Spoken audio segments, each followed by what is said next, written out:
Welcome once again to Sid Caudle from the Christian People's Alliance.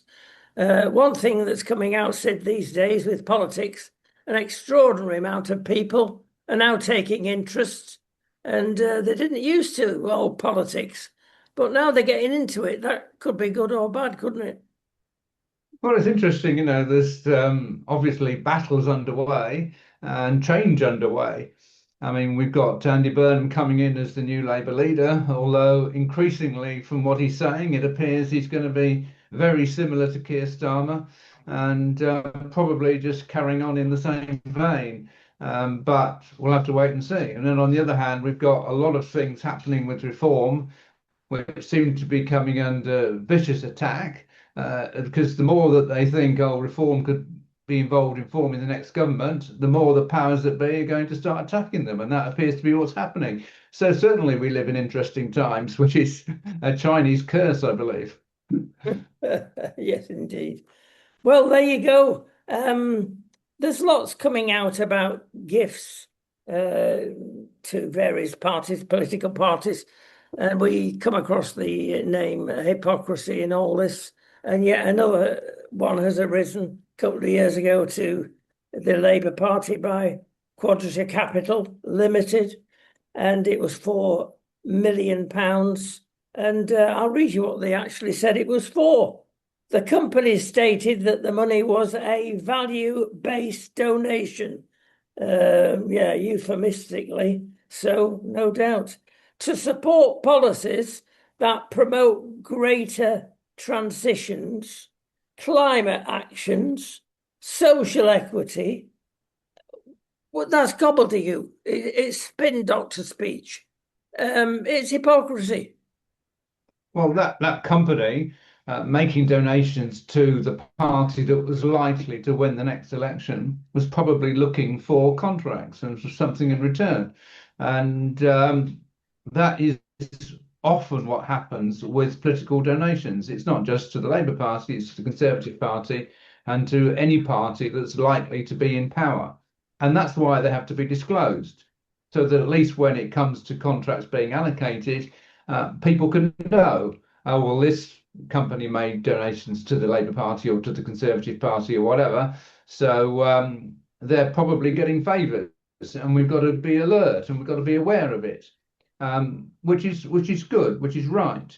But it's when donations are being made to somebody that has got no prospect of being in power, then you can't actually accuse the people making donations of doing them in order to get favours in return, because they can't give favours in return. So we've got to look and be aware of what all this purpose is, for donations being disclosed and being upfront. Yeah, we did point out last week, actually, this channel about a donation made to the Labour Party and the substantial. And the very next day, blow me down, there was a £123 million contract secured by the company. I mean, that is so blatant, Sid. Well, yes, absolutely. And we've got to be willing to call it out. But obviously, government are going to have to justify why they gave the contract to that particular company. And there's got to be obviously reasons other than, oh, because they donated to the Labour Party. But when I was a councillor in Sheffield, the council was very much run by the Labour Party. And I was actually involved myself in appointments panels as obviously as a junior member. And it became very clear that the appointments being made were from people who were members of the Labour Party, wherever possible, into all the senior positions in the council. So this sort of thing goes on, I'm afraid, in government all the time. And all we can do is to expose it. Yeah, understood. What is not understood, we move abroad fully. Iran. Oh, we'll have this job done in 2 minutes. Not so. And it keeps coming back to bite you, or the Donald in particular. But can you ever deal with a regime that encourages, through their own Bible, if you wish, to lie to everybody else that is not a Muslim. You cannot trust them. You cannot deal with people like this. But the question is, Sid, how do you deal with them? Well, Donald Trump said that he tried to make a deal with them in order to test them. So obviously, all the senior leadership that was in Iran had been wiped out, and he actually said that the layer below had also been wiped out. Um, in, so the people that were taking power were new to being in power, if you like. Although the senior negotiator now is the Speaker of the Iranian Parliament, and he's been in power for some time. So, it's not entirely new, but it's certainly new to being in overall power. So Trump said, "Well, I wanted to test them and to see," and he was offering them what appears to be a perfectly good deal. I mean, it included 300 to 400 billion of investment, for reconstruction in the country. It wasn't being that money wasn't being handed over to Iran, which has caused some confusion for some people. That was money that was going to be in a fund for investment in Iran. But there was certainly a big incentive for the government to say, yes, we want to take advantage of this investment. And he was making it clear that they couldn't get a nuclear weapon, but was willing to accept that the International Atomic Agency was going in and would supervise the removal of all uranium that had been enhanced to weapons or towards weapons grade. It wasn't actually weapons grade, but it was close to weapons grade. But all that material had to be degraded. And Iran agreed that they would degrade it under the auspices of the International Atomic Agency. Trump wanted it removed from the country completely, but was accepted that it could be degraded under the supervision of the International Atomic Agency. Iran accepted that. But then, you see, after they made the deal, they went back on it. And part of the deal was also to open the Strait of Hormuz. But they then said, oh, no, no, no, we're not giving up our weapons grade uranium, even though they'd agreed to it in the deal. That was, but you see, in my view, Trump was not wrong to want to try and make a deal. And it wasn't true what the media was saying, that the deal was just everything Iran wanted. I mean, Trump had got the key thing that he wanted, which was getting rid of the weapons grade uranium. So, Trump was actually got in the deal exactly what he wanted. But they didn't abide by the deal. So because they didn't abide by the deal, he made it clear, if you don't abide by the deal, I'll be back in, and it'll be harder from you next time than it was last time. But he wasn't stupid. Some people think, oh, Trump's just given in to Iran and he doesn't know how to deal with Muslims. He didn't know that they're deceptive. He did know. He said from the word go, I don't expect these people to comply by the deal, but we'll give them a chance. That's what he said from the start.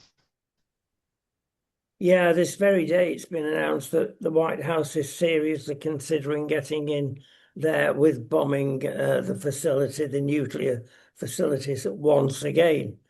You wonder, Sid, whether there is any solution with a regime like this, other than to think of the people rising up eventually when they're confident enough to do so, when they see this horrible IRCGC regime weakened to such an extent, they say, right, now is the time.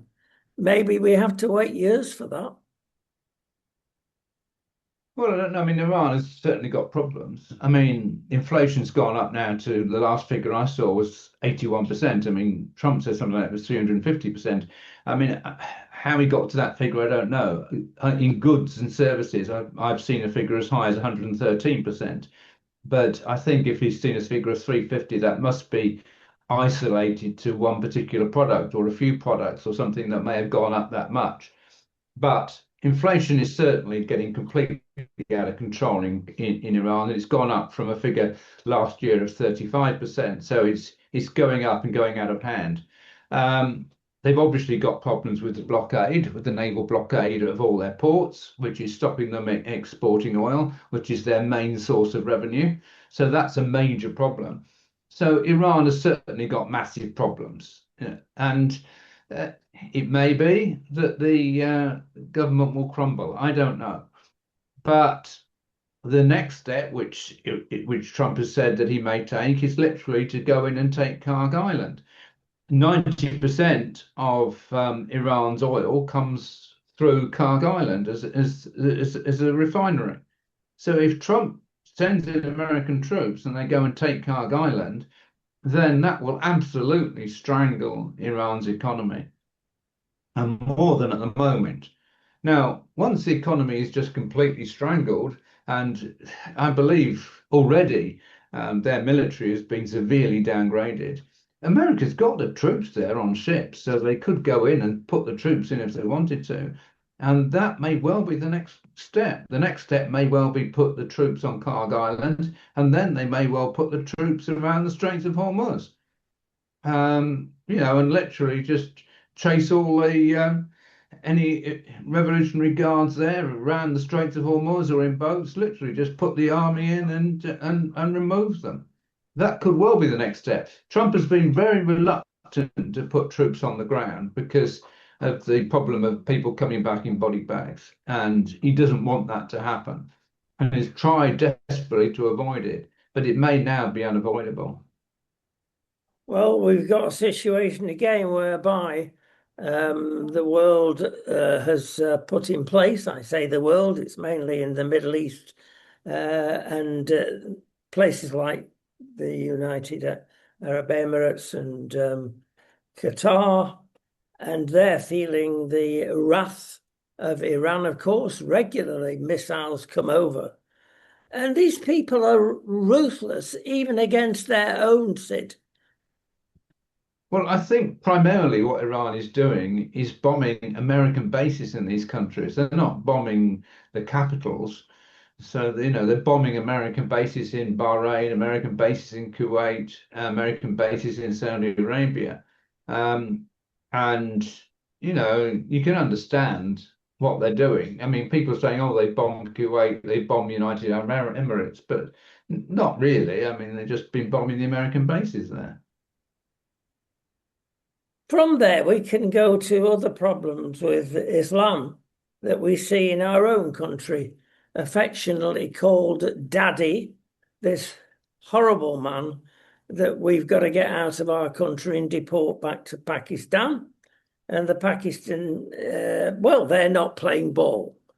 And they're clearly in their announcements having a go at colonial Britain. Their missive that comes out there says, you're not going to tell us what to do. Well, just put yourself in the position of Trump. If he had the problem that we have in Britain, a foreign office that's weak at the knees and above the shoulders as well sometimes. And we could easily do what Trump would have done. What would Trump have done? Well, he'd have stopped trade immediately. He'd have stopped the 80 Oh, yeah. million pound a year that we give away to Pakistan. Goodness knows what for. There's all sorts of things, stopping visas.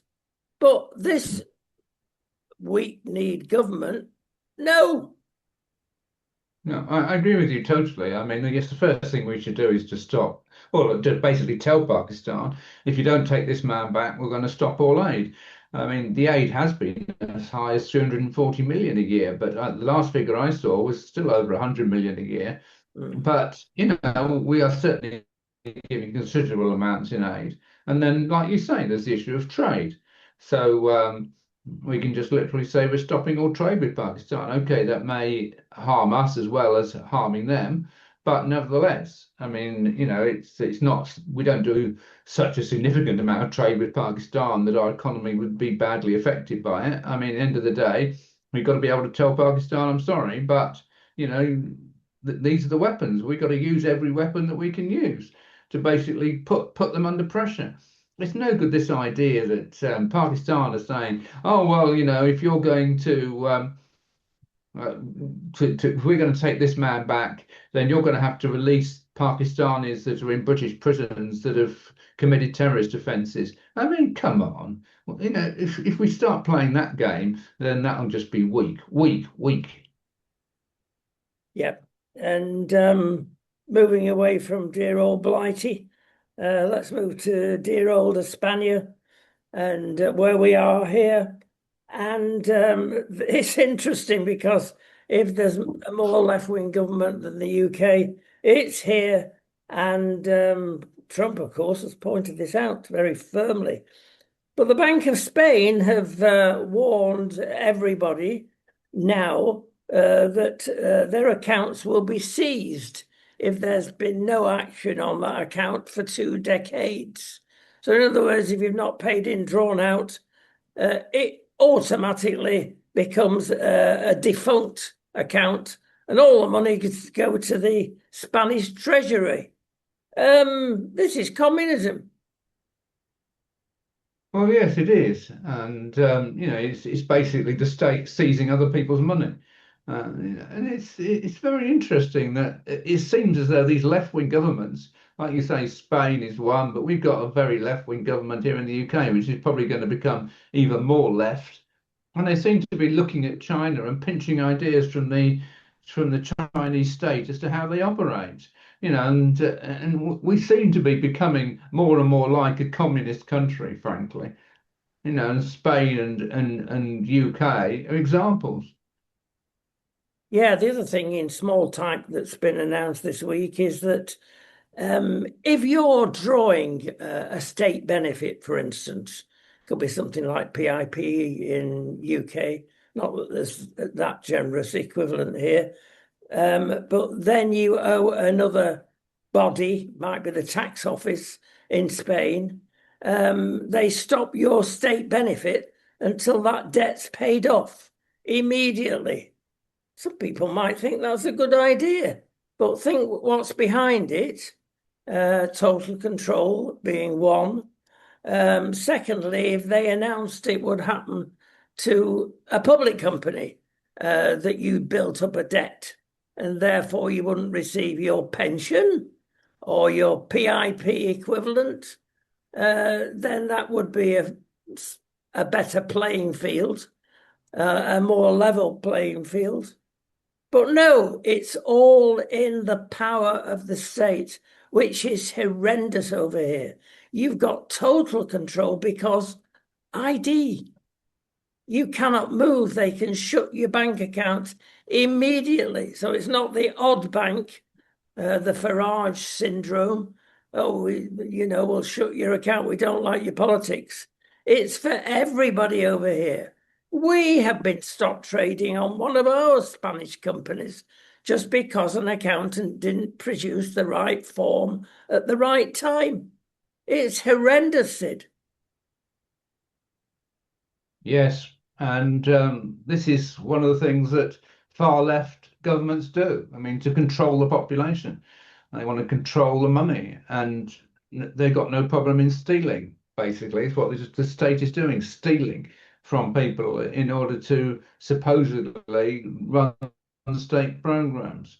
But yeah, the whole thing is completely unacceptable. Though, to be fair, the United States has been doing the same the other way around. I mean, to members of the United Nations that they don't like. I mean, members of the United Nations have actually been complaining, oh, my bank account's been closed down by the United States authorities because they've done things that are so contrary to the status of the United States that they've been doing the same back to them that they've been doing in left-wing countries.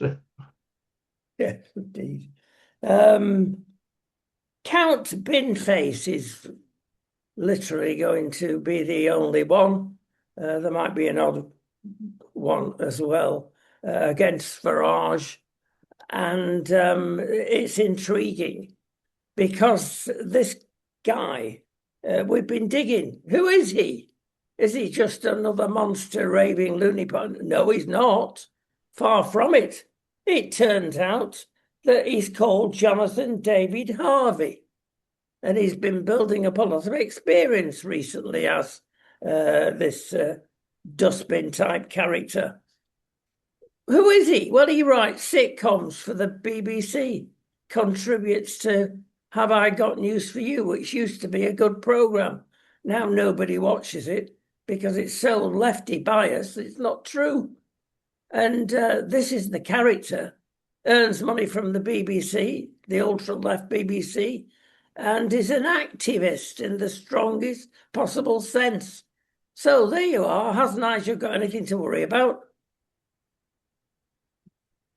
Well, yes, he may well have something to worry about because I don't think he will be the only candidate. I mean, the Monster Raving Loony Party have said they're standing, and I'm sure there will be other people standing.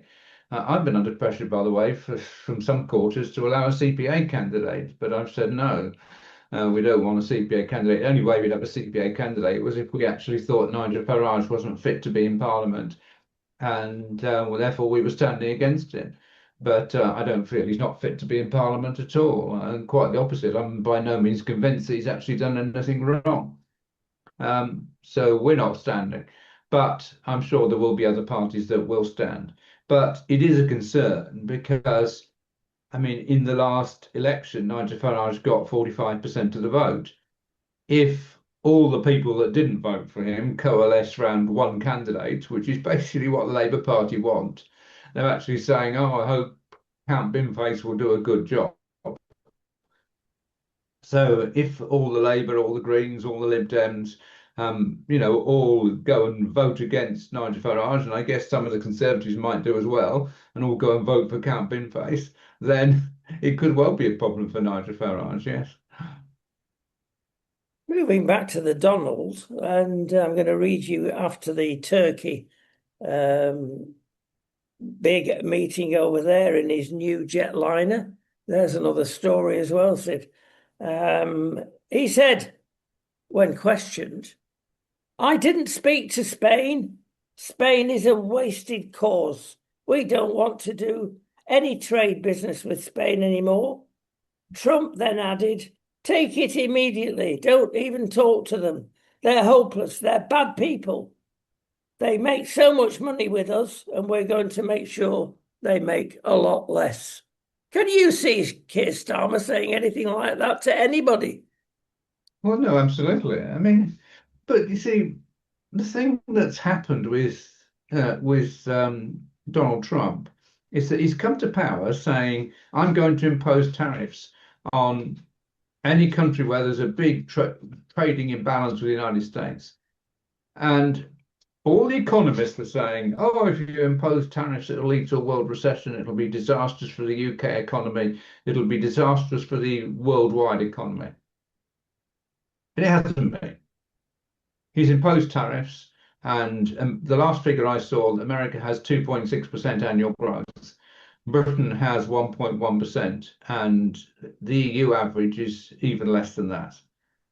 So it hasn't been disastrous for the US economy at all.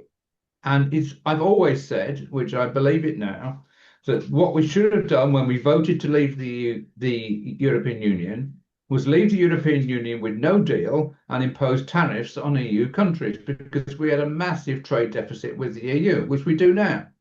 And Mervyn King, who was who was former governor of the Bank of England, said all we're doing by making a deal with the EU is locking in a massive trading disadvantage. But instead of actually going down that line of saying we're going to impose tariffs on the EU, we're going to have balance, and Britain is going to find its place again in the world, apart from the EU. Instead of going down that line, which is the line we should have gone down, it was like, oh no, we can't possibly leave without a deal. We have to have a deal with the EU. We have to have a settlement. And the deal Theresa May came up with was absolutely terrible deal. It was just going to tie us into doing everything that the EU wanted. And that seems to be what Keir Starmer and probably now Andy Burnham wanted to go back to. Basically back to Theresa May's deal, which was turned down by Parliament. That's what they're trying to go back to, where we're just tied into everything. And it's weak, weak, weak, weak. Yes, we do need someone like Donald Trump to come in and say, I'm standing up for the United Kingdom. And by the way, we should also be drilling North Sea oil, and we should be having masses of oil coming in from the North Sea right now. Instead of that, it's like, oh no, we're cancelling all contracts with the North Sea. We don't want to have our own oil. We want to import it. I mean, it's just ridiculous. This government is weak. Yes, weak, weak, weak. There you go. And we've got to briefly mention, of course, dear old Anne Widdecombe. A lot of heartfelt tributes there. There's a lot in this story. And rather than speculate, said I would propose we just draw breath and see and give the police a little more rope before they hang themselves. The truth is emerging, and I hope the truth will come out and not be hidden by the blob again. We are being manipulated so much in the United Kingdom by the elites. We've got to sort something out drastically. And maybe this is the watershed that will do it. Let's leave it like that for the moment and we'll report on it next time. Couple of items to finish with, Sid.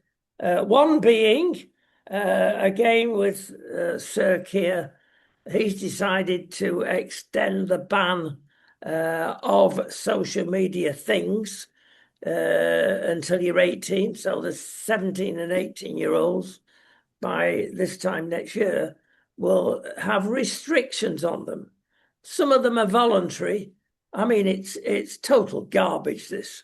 But some of them are voluntary. You try and stop 17 and 18-year-olds doing things online in their bedrooms between midnight and 6 a.m. It's just typical nonsense out of this government. But the significant thing, yeah, okay, doom scrolling wants to be controlled somewhere or other whilst maintaining free speech. But hang on, Sir Keir, you're giving the vote to 16-year-olds on one hand and then telling them what to do on the other hand.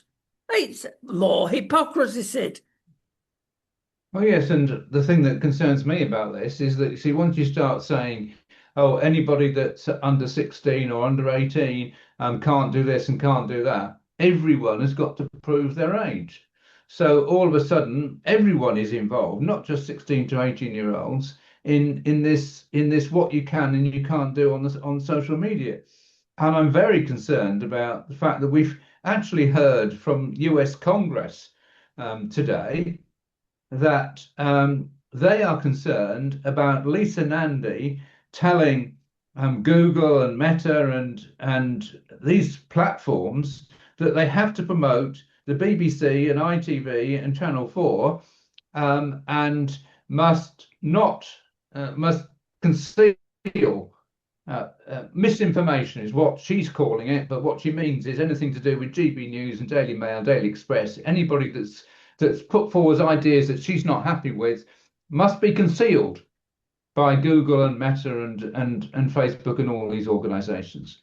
That's coming from government, So this is a deliberate attempt to control the media. And US Congress is concerned about. We didn't even know about it, frankly, about the details. All we knew was that the government was saying they were concerned about misinformation. We didn't know what they were actually saying to Google. That's come from the US Congress. Yeah, we'll quickly go to our sports spot, Sid, and we'll go back and say, well, England and Norway. And there's always excuses in football, isn't there? Oh, it wasn't a pen. VAR got it wrong, etc. But to blame the spider, that camera in the sky, for losing a match, that stretches a bit much. Norway. Look, there's apparently now a chip in the ball that will identify whether it struck anything. And it didn't.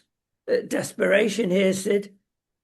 Well, yeah, but in any case, it was the Norwegian goalkeeper that kicked the ball Yeah. high into the air that they're alleging hit the camera, even though it appears it may well not have hit the camera, but they're alleging it did. But at the end of the day, it was their goalkeeper that kicked it. I mean, if it had been the English goalkeeper that kicked the ball and they got some advantage, fair enough. But it was the Norwegian goalkeeper that kicked the ball.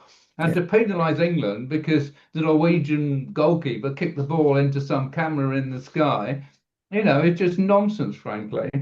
And the idea that somehow England were cheating because their goalkeeper kicked the ball into a camera, if he did, which is like saying it seems as though he didn't, but that's what they're alleging. It's just how can you cheat when your goalkeeper kicks the ball into a camera? I mean, it's nonsense. He was obviously bought. Interesting things, although Spain have now last night won their titanic task against the French. A previous prime minister here called Rajoy, slightly right of centre, well before the match, I'll quote here, the French are playing without a Frenchman, referring to the French team. And he's worked that out by saying it was all immigrants and people from the French colonies. There's no true Frenchman left playing.